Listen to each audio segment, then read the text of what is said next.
La principauté de Monaco est incontestablement un État souverain, reconnu par la communauté internationale. En témoigne son admission aux Nations Unies en 1993. Et pourtant, en 2025 encore, sa souveraineté continue d'être régulièrement relativisée, voire contestée, y compris dans certains récits médiatiques récents. Plutôt que de répondre par la polémique, le podcast Monego on Air propose de revenir aux faits et à l'histoire. Car avant les conséquences juridiques et politiques qu'elle produit, la souveraineté monégasque est une construction historique. Pour reprendre les mots du professeur Joël Benoît Donorio, l'histoire de Monaco est celle d'une quête permanente de la souveraineté. Pour en parler, j'ai le plaisir de recevoir Thomas Fouilleron, docteur en histoire, directeur des archives et de la bibliothèque du Palais Princier de Monaco. Avec lui, nous allons retracer la construction historique de la souveraineté monégasque. Mais c'est surtout et avant tout les jeunes que je voudrais être entendus et compris.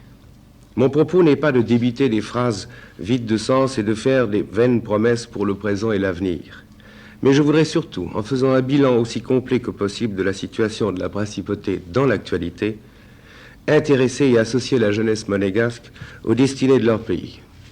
Nos jeunes compatriotes ne peuvent ni ne doivent rester insensibles à celle-ci et se tenir en dehors de la vie politique et économique de leur patrie. Donc, merci beaucoup, Monsieur Fouilleron, d'avoir accepté de répondre à nos questions dans le cadre de cet épisode. Avant de rentrer dans le cœur du sujet, et afin d'éviter peut-être toute confusion, est-ce que l'on pourrait revenir sur le terme même de souveraineté? Non pas pour en donner une définition juridique stricte, que nous aborderons dans un second épisode, mais pour préciser dans quel sens nous allons employer ce terme ici, d'un point de vue historique. Alors, une souveraineté, d'un point de vue historique, c'est un territoire qui est, c'est un peu tautologique, mais qui est administré par un souverain, qui peut-être a une dimension plus exiguë qu'un État au sens moderne, voire contemporain du terme, avec en conséquence une reconnaissance de l'indépendance sur ce territoire. Merci beaucoup pour ces propos introductifs. Et donc, à partir de quand véritablement on peut parler de l'émergence d'une souveraineté à Monaco? Le XVIe siècle est déterminant pour l'émergence, l'affirmation, l'avènement de la souveraineté monégasque. En fait, les conditions de possibilité de cette souveraineté sont liées aux guerres d'Italie et à l'équilibre stratégique qui naît de cet état de guerre entre le Royaume de France et les territoires liés aux Habsbourg que Charles Quint va concentrer du fait de son héritage multiple et va amener à encercler le royaume de France, de l'Espagne bien sûr, au royaume de Naples, aux Milanais, à l'archiduché d'Autriche, la Bourgogne et jusqu'aux Pays-Bas espagnols. Et donc Monaco se situe sur ce que l'on appelle le chemin de ronde espagnol. Les Grimaldi vont avoir l'intelligence et la possibilité de jouer une politique de bascule entre ces deux grandes puissances rivales. Monaco, qui était déjà dans une situation finalement de frontière dès l'époque romaine entre Gaule cisalpine et Gaule transalpine, est en frontière, j'allais dire, d'empire, de ces deux grands empires. François Ier aspire à la couronne impériale, c'est finalement Charles Quint qui est élu.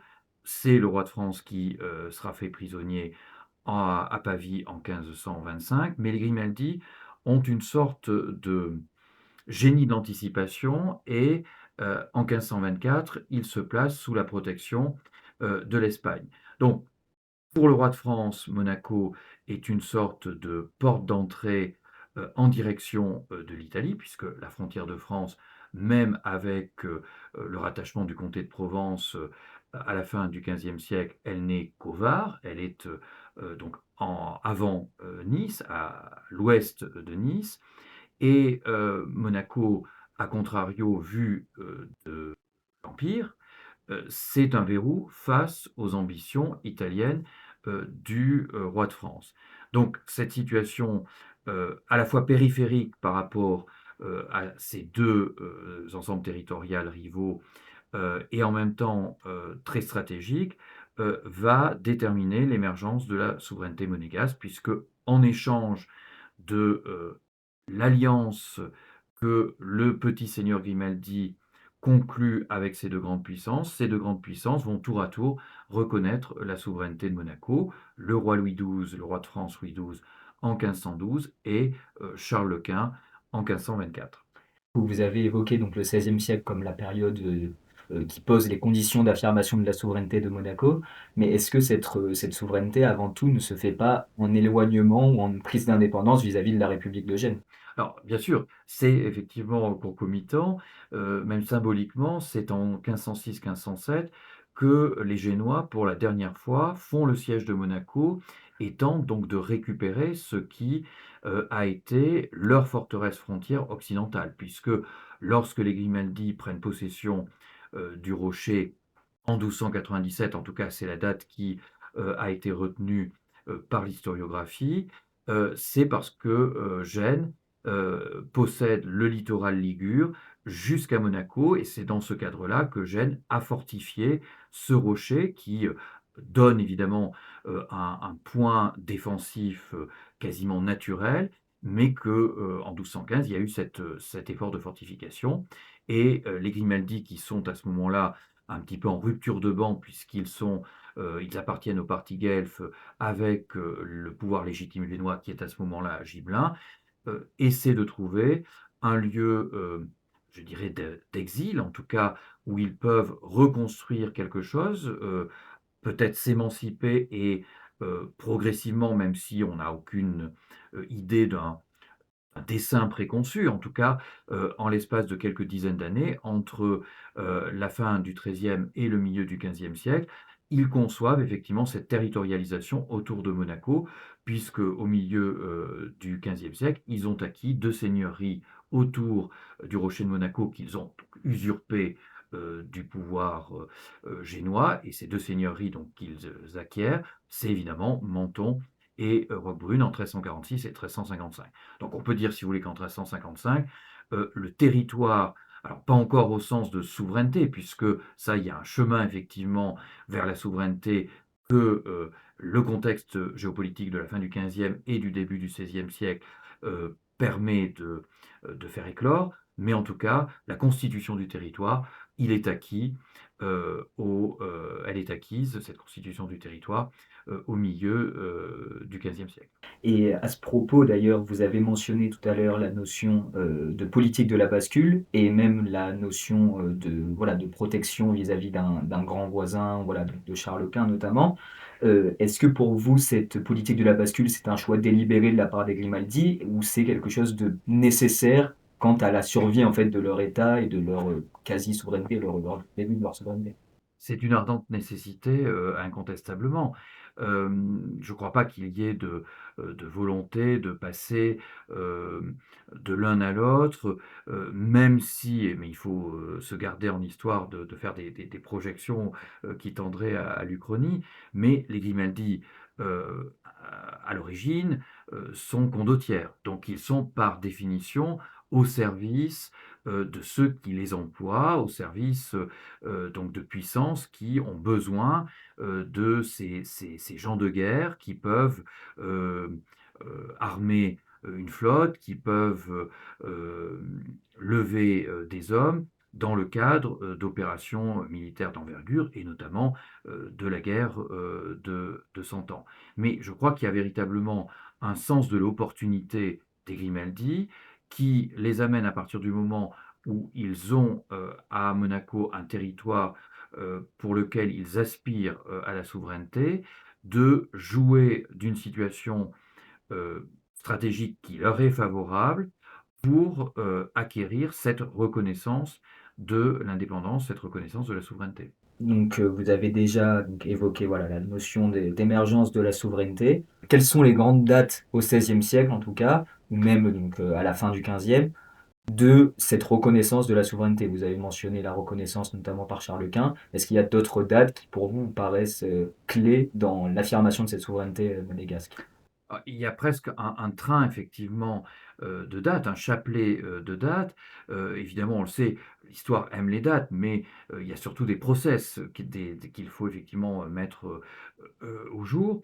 1506-1507, l'émancipation, définitive de la République de Gênes, à travers l'échec de ce siège qui a quand même été, extrêmement destructeur, Pour ainsi dire, il n'y a pas de vestiges médiévaux sur le rocher. Tout ce que l'on voit aujourd'hui, les fortifications visibles, elles datent de la reconstruction après ce siège, mais malgré tout, c'est un échec d'Eugène devant Monaco. 1512, la reconnaissance de la souveraineté pour la première fois par la France. Louis XII écrit que la seigneurie de Mourgues, Monaco en provençal, est tenue de Dieu et de l'épée, donc allusion évidemment au guelfisme primitif des Grimaldi, à une sorte de théodicée dont les Grimaldi ont bénéficié, et à travers l'épée évidemment au coup de main de 1297 de Malizia qui, revêtu de la robe de bure monastique, même si on sait que c'est très certainement un mythe dû au nom Monaco, au toponyme Monaco, qui veut dire moine en italien.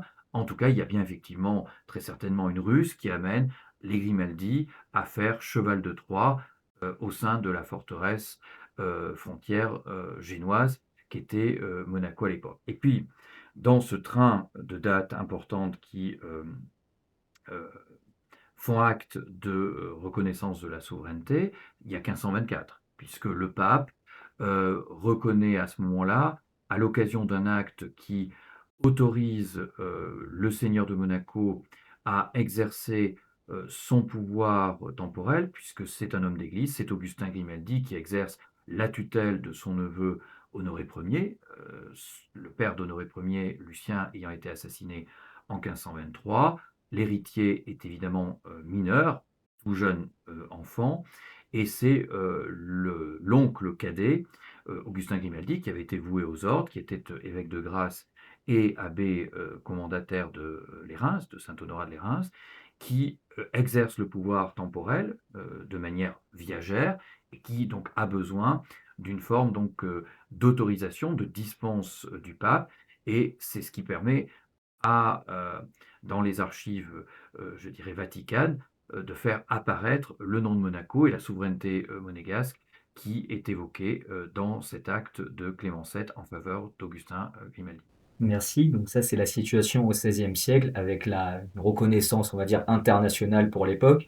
Est-ce qu'au XVIIe siècle, cela va continuer ou il va y avoir un autre basculement? Alors, au XVIIe siècle, c'est un basculant qui va être une nouvelle marche dans cette affirmation de la souveraineté monégasque, renversement général de leadership en Europe avec un déclin de l'Empire Habsbourg, même si les deux couronnes désormais séparées, autrichienne et espagnole, il y a évidemment un empire Habsbourg, mais les rois de France reprennent en quelque sorte la main avec leurs alliés, remportent la guerre de 30 ans, et les Grimaldi anticipent cette situation nouvelle qui va de pair avec une situation dégradée de la protection espagnole, qui est devenue un protectorat, notamment après 1605, quand la garnison espagnole, qui initialement devait être une garnison qui assure la défense de la souveraineté monégasque, échappe au contrôle, au commandement du seigneur Grimaldi de Monaco. Donc à partir de là, les Espagnols deviennent une troupe occupante et l'Espagne devient une puissance d'occupation.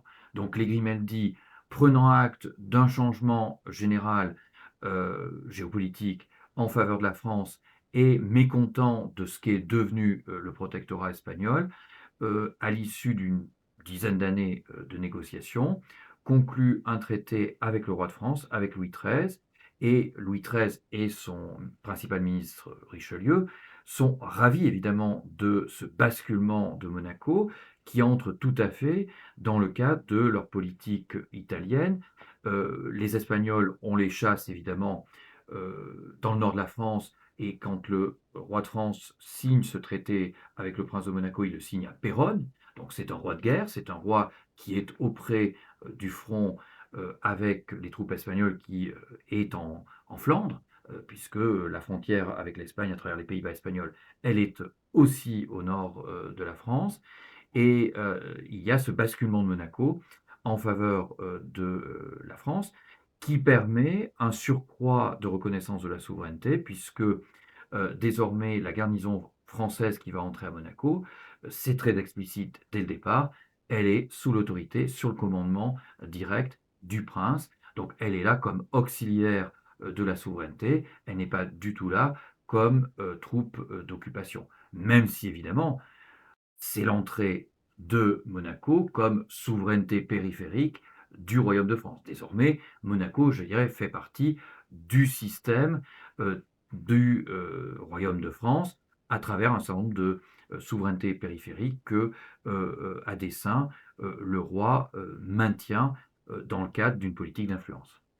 Donc ça, c'était pour le basculement de l'alliance avec l'Espagne vers l'alliance avec la France. Et vous avez du coup mentionné dans le traité de Péronne que Monaco, c'est le prince de Monaco qui signe ce traité. Quand est-ce qu'il y a ce glissement de la seigneurie de Monaco vers la principauté de Monaco? Absolument. Alors, c'est lié justement à ce changement d'alliance, puisque presque en réaction à ces conditions de l'alliance espagnole qui étaient écornées au début du XVIIe siècle, Honoré II décide, alors certains ont évoqué un self-made prince qui se serait autoproclamé. Ça correspond évidemment au titre monarchique à une situation de reconnaissance de la souveraineté. Le seigneur Grimaldi euh, est devenu un seigneur souverain.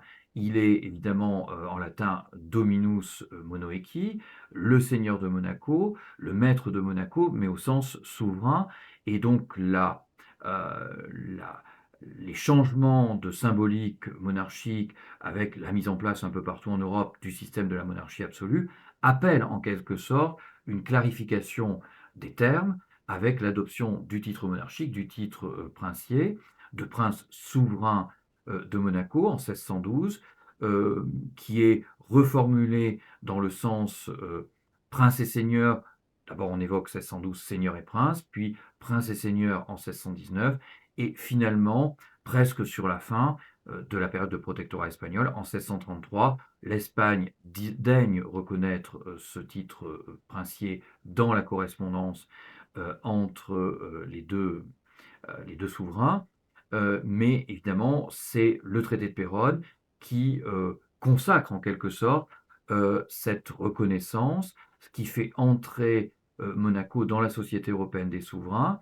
Il faut encore quelques dizaines d'années, mais en 1688, dans l'étiquette de la Cour, les Grimaldi seront reconnus comme princes étrangers, donc manifestant bien là que si le prince de Monaco peut être aussi euh, un vassal du roi de France pour les fiefs que le roi a concédés au prince au sein du royaume, fiefs qui sont essentiellement concédés pour apporter des droits seigneuriaux et donc des revenus à l'allié, au petit allié du roi de France.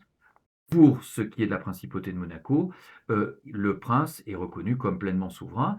Et d'ailleurs, dans là aussi l'aspect symbolique des choses, mais très concret, le roi de France écrit toujours au prince de Monaco à Monaco, quand bien même le prince de Monaco fréquente la cour de France, est présent à Paris ou à Versailles. Et ça, même au XVIIIe siècle, le prince de Monaco mettra un point d'honneur à faire respecter, je dirais, cet aspect très pratique de la reconnaissance de la souveraineté.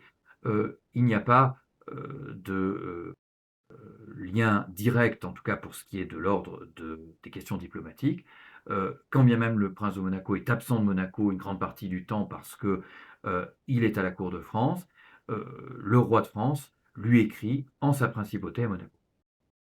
Merci beaucoup. Donc là, la situation à la fin du XVIIe siècle, on peut dire qu'on est face à une souveraineté qui est pleinement reconnue, en tout cas par toutes les puissances européennes et par la France, donc le grand voisin protecteur. Mais est-ce qu'il y a eu, vous avez déjà mentionné la protection espagnole qui était un peu pesante sur la fin et ce qui a conduit au changement d'alliance. Est-ce qu'il y a eu d'autres difficultés au cours de l'histoire de Monaco dans cette quête de la souveraineté qui ont pesé sur les souverains Grimaldi? La fin du XVIIe siècle est incontestablement le point d'orgue de la reconnaissance de la souveraineté monégasque.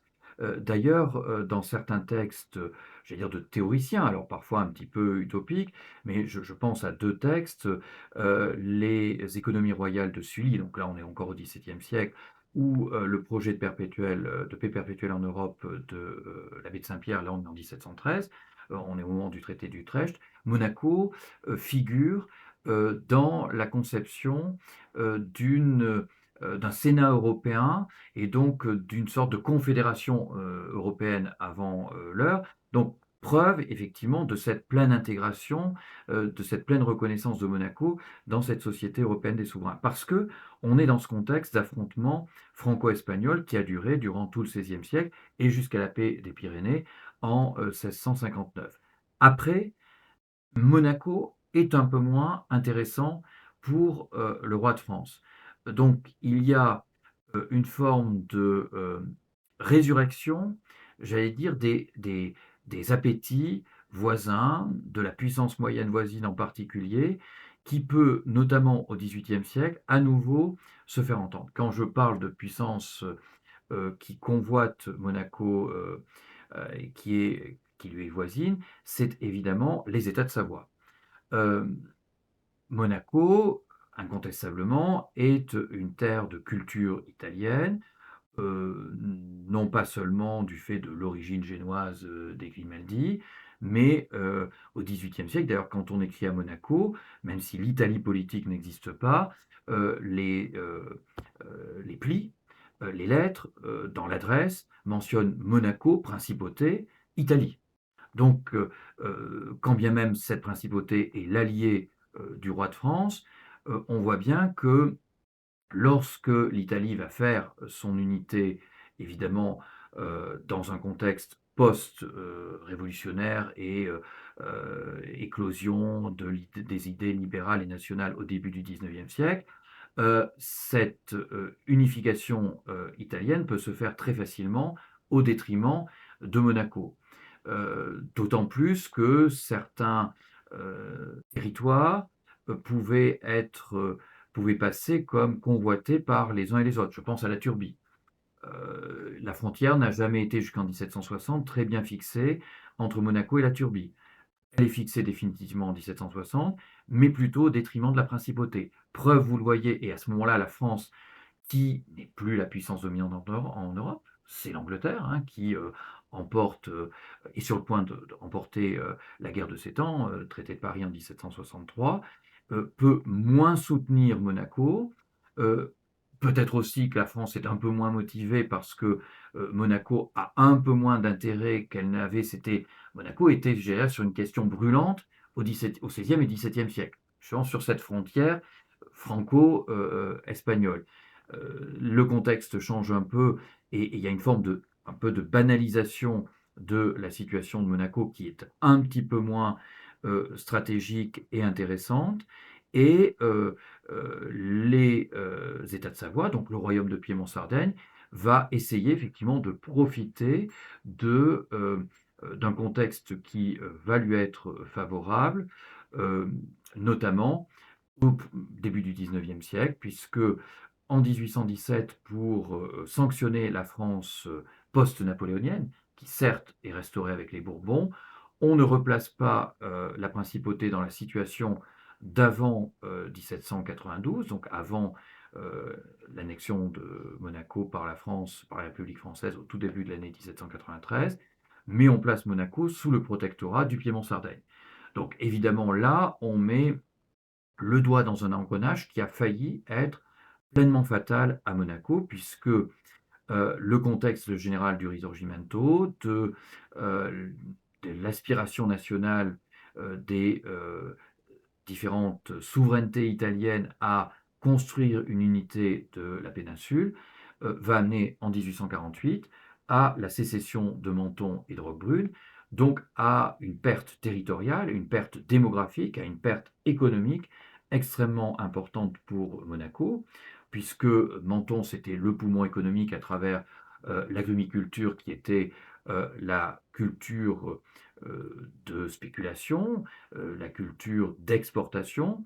Le reste du tissu économique agricole de Monaco était un tissu que je pourrais qualifier de vivrier à peu près, qui d'ailleurs ne permettait pas la subsistance alimentaire, et donc Monaco était déficitaire en termes de blé, en termes donc de farine, en termes donc de moyens, le pain étant évidemment à l'époque l'élément absolument indispensable pour l'alimentation de la population de Monaco. Donc Monaco perd beaucoup, perd quasiment tout en se retrouvant dans une situation d'un territoire d'1,5 km², d'une bande littorale de 2 km de long sur 500 mètres de large, avec beaucoup d'aridité, puisque on a un rocher qui certes avait un intérêt stratégique, on avait un port d'abri, mais on a en dehors de ce rocher qui est urbanisé, quelques vergers à la Condamine, mais beaucoup de rocailles et un territoire qui est relativement enclavé. Donc qui avait tout pour quasiment disparaître dans les conséquences ou l'achèvement du Risorgimento. Et c'est cette période d'ailleurs qui est très critique, entre 1848 et 1860-61, où on ne sait pas trop ce que la principauté va devenir. Les princes font valoir leurs droits, protestent contre le processus d'admission de Monaco, de Menton et de Roquebrune à cette Italie nouvelle. Et c'est Napoléon III, c'est finalement paradoxalement le soutien de la France à l'unification italienne qui permet à Napoléon III de récupérer c'est le prix du soutien à Victor Emmanuel qui permet de récupérer le comté de Nice et la Savoie. Et avec le comté de Nice, Napoléon III récupère Menton et Roquebrune, donc résout la question qui était pendante depuis 12 ans, depuis 13 ans, depuis 1848, de cette souveraineté qui était largement écornée et de cet état de survivance alors très méritoire effectivement, qu'a eu le Rocher de Monaco sous le règne de Florestan Ier et le début du règne de Charles III entre 1848 et 1861. Donc vous mentionnez la perte de Menton et Roquebrune comme une situation critique pour la souveraineté monégasque, mais paradoxalement, Monaco est toujours là aujourd'hui. Donc qu'est-ce qui a été fait pour affirmer cette souveraineté malgré cette perte territoriale qui est assez grande à l'époque? Alors, l'alliance de 1861, le traité du franco-monégasque du 2 février 1861 entre Napoléon III et Charles III jette les bases, les fondements de cette reconversion économique, de cette nouvelle reconnaissance à travers la France, évidemment, de la souveraineté monégasque, donc d'une forme de réassurance sur un territoire évidemment beaucoup plus réduit, mais un territoire qui va être assez rapidement désenclavé, puisque dans le traité du 2 février 1861, il est convenu que la ligne de chemin de fer sera prolongée à partir de Nice en direction de Monaco, puis de l'Italie, et par là même, Monaco devient relié, devient connecté à un système de transport européen, ce qui permet la transformation du modèle économique monégasque qui était très mis à mal par la sécession de Menton et Roquebrune en un lieu, donc Monaco, de villégiature. On peut y venir de partout en Europe par le chemin de fer.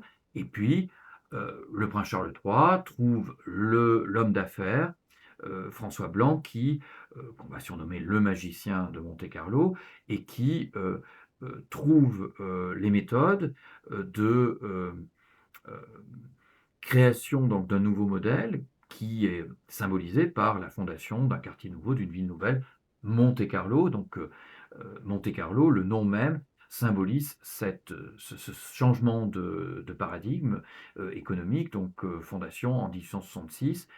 On donne un nom nouveau à une réalité nouvelle qui, alors presque paradoxalement, c'est la reconversion du modèle économique. Là, on n'est plus dans un contexte géopolitique, diplomatique, qui va permettre de sauver ou de pérenniser la souveraineté monégasque en lui redonnant une viabilité.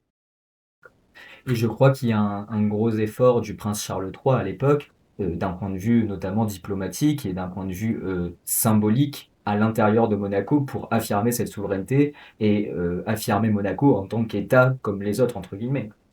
Le prince Charles III a conscience que Monaco doit avoir tous les attributs de la souveraineté et par une sorte de mimétisme à l'égard du Second Empire, il crée une décoration. Il veut sa Légion d'honneur à lui. Il crée l'Ordre de Saint-Charles en 1858. Lorsqu'il a besoin de faire construire un nouveau trône avec son baldaquin. Il fait appel au tapissier de l'empereur Napoléon III thermisien. Il choisit comme couleur de livrée de ses valets le vert, qui est le vert impérial. Il déploie un réseau consulaire et diplomatique. Il essaie de conclure des traités, alors des traités de commerce, des traités d'extradition des malfaiteurs avec un certain nombre de pays en Europe. Donc à la fois symboliquement, il bat à nouveau, il frappe à nouveau monnaie, il dote la principauté de son premier timbre-poste. Donc il a effectivement euh, sur tous les plans un projet qui permet de redonner à Monaco une visibilité, y compris d'ailleurs dans la restauration même du palais. L'état que nous connaissons aujourd'hui des grands appartements, modulo les restaurations en cours où on redécouvre le décor peint, les fresques du XVIe siècle, qui d'ailleurs finalement sont déjà un reflet de souveraineté. C'est intéressant de voir que Charles III redonne au palais sa, son prestige, son caractère de miroir, de vitrine de la souveraineté, parce que Monaco en a peut-être d'autant plus besoin que c'est une petite souveraineté qui est devenue véritablement un micro-État, avec la perte de Menton et de Roquebrune, donc qui a de plus en plus besoin de faire appel à tout ce qui relève, je dirais, d'un soft power. Et cet effort va se poursuivre sous le règne de son fils, le prince Albert Ier. Albert Ier, tout en prenant parfois le contre-pied de l'image de la légende noire qui va un peu coller à Monaco, liée au tourisme balnéaire et surtout au départ à ces jeux de hasard qui ont fait le ferment de la réussite monégasque, puisque les jeux de hasard n'étaient pas autorisés à ce moment-là en France et en Italie. Donc ce qui a créé, par rapport à toutes ces stations de la Riviera française ou italienne, un plus pour Monaco qui a beaucoup suscité la jalousie évidemment des stations voisines qui le percevaient comme une forme de concurrence déloyale, en plus entraînant une forme d'immoralité à travers les pertes au jeu.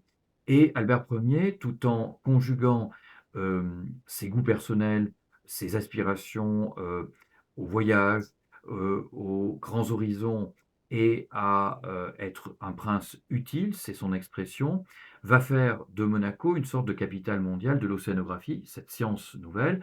Monaco, évidemment, est au bord de la Méditerranée, est bien placé, et l'océanographie, parce que très longtemps la mer a fait peur, il faut attendre le 19e siècle pour qu'il y ait même un attrait pour les zones basses, pour les plages, pour les littoraux, pour les rivages.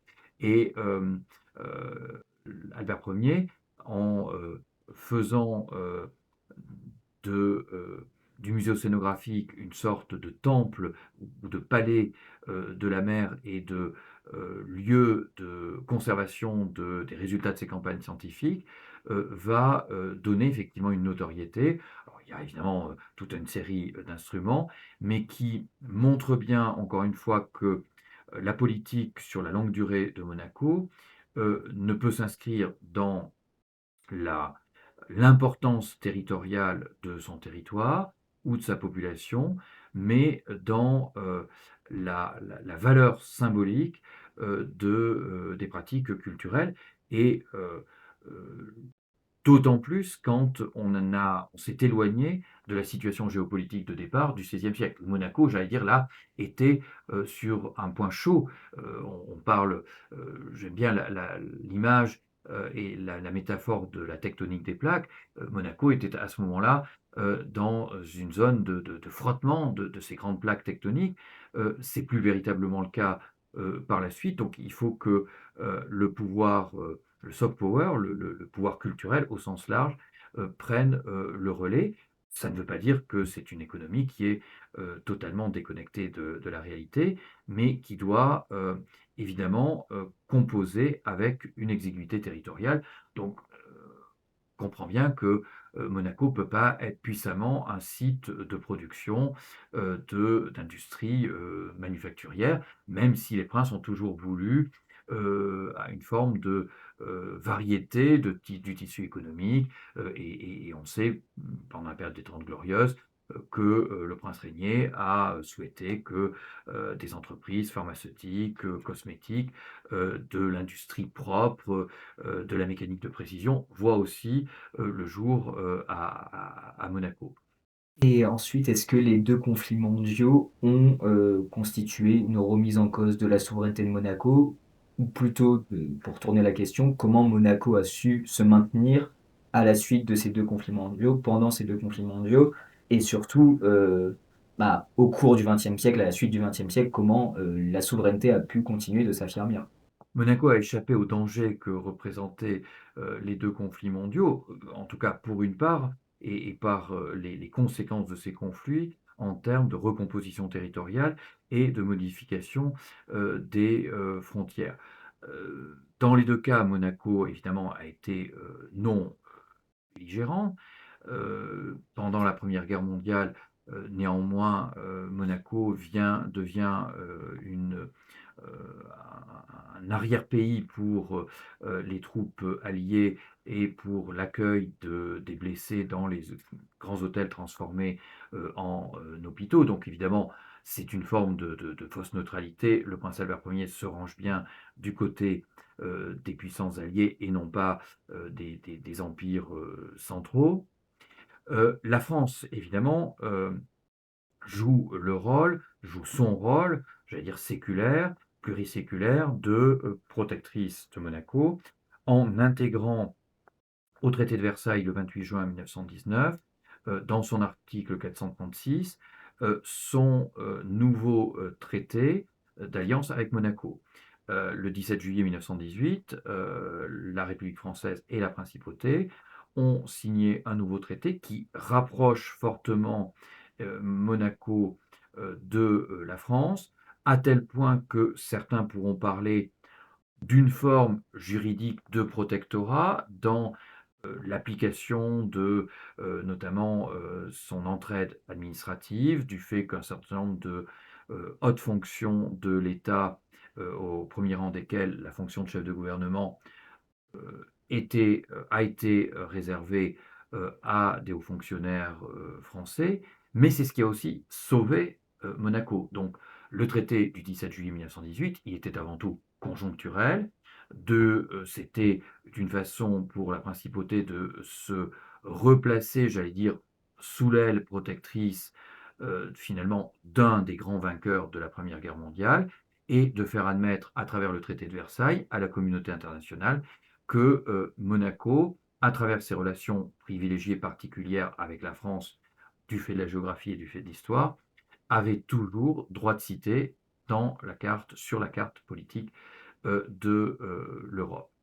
Après la Seconde Guerre mondiale, euh, l'avènement d'un prince jeune en 1949, le prince Régnier III, qui a perçu les enjeux de reconstruction, d'adaptation du modèle économique, d'ouverture à de nouveaux marchés, à une nouvelle clientèle, de diversification, euh, ce que j'évoquais tout à l'heure, du tissu économique, a permis, là aussi, grâce aux alliés au sens large, il y a eu un risque d'annexion par la résistance, notamment communiste voisine de Cap d'Aille, de Beausoleil, que n'a pas admise cette intégration le général de Gaulle. On connaît le dialogue entre Raymond Aubrac, commissaire de la République pour la région sud-est, et le général de Gaulle,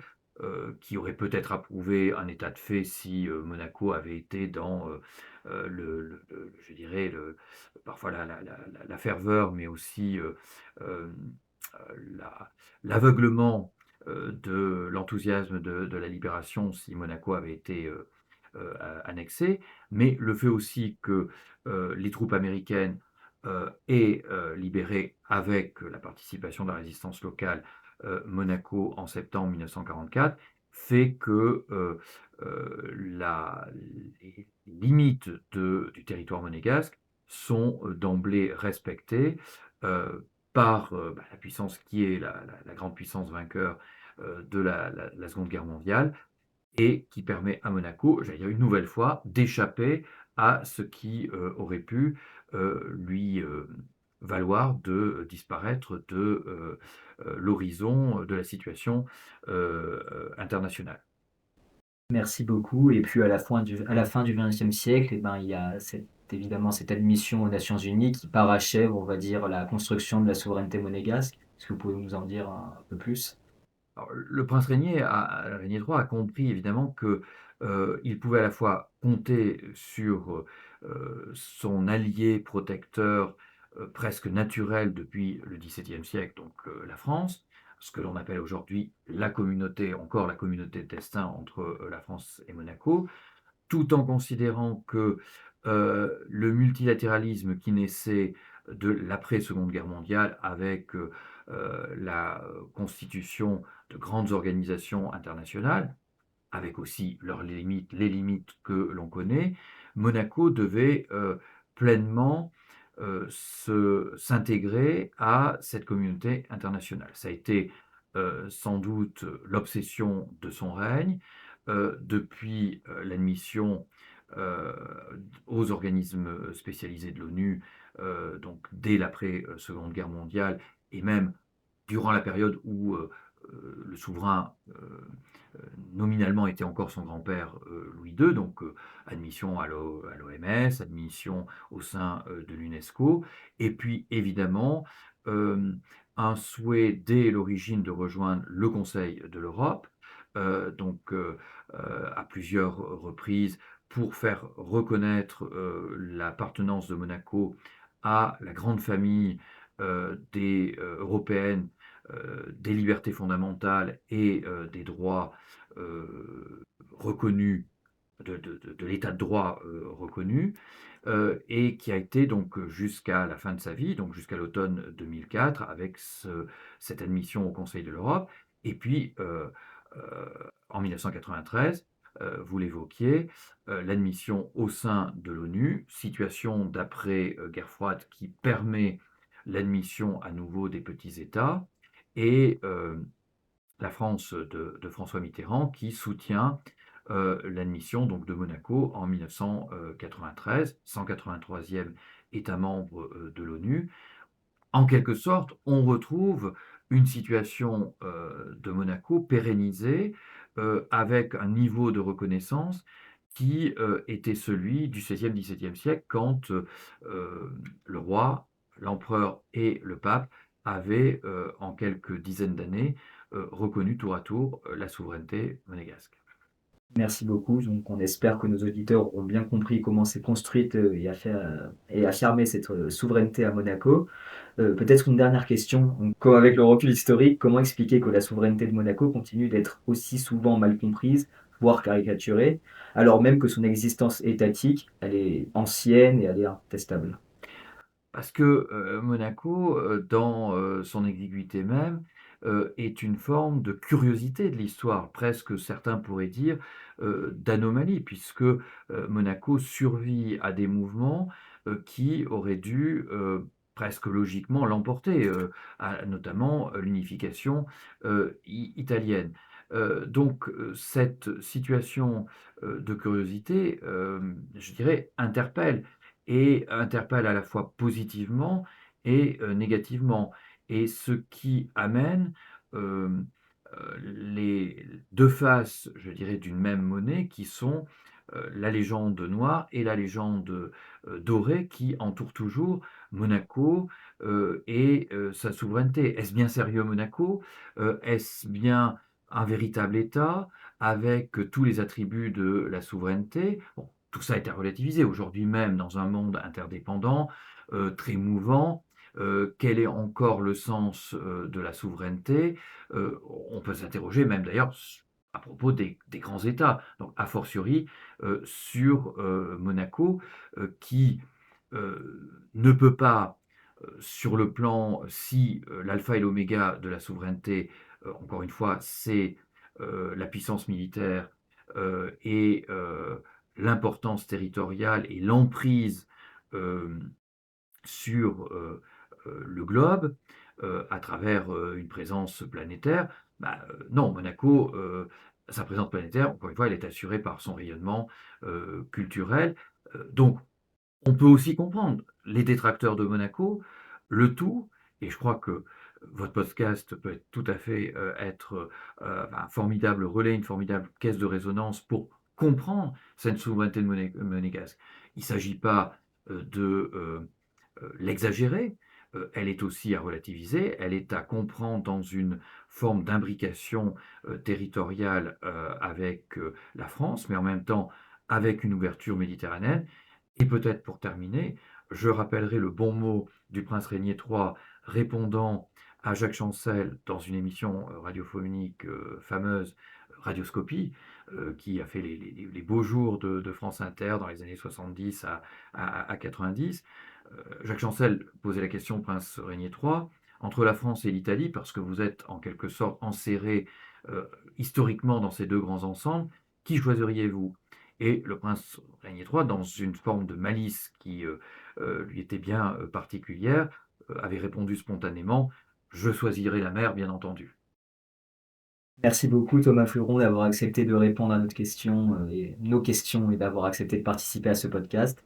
On espère qu'il a plu à tous les auditeurs. C'est la fin de cet épisode. Merci d'avoir écouté Mounégou on Air. On se retrouve très bientôt pour un nouveau rendez-vous à la découverte des institutions monégasques. Assez rêvé,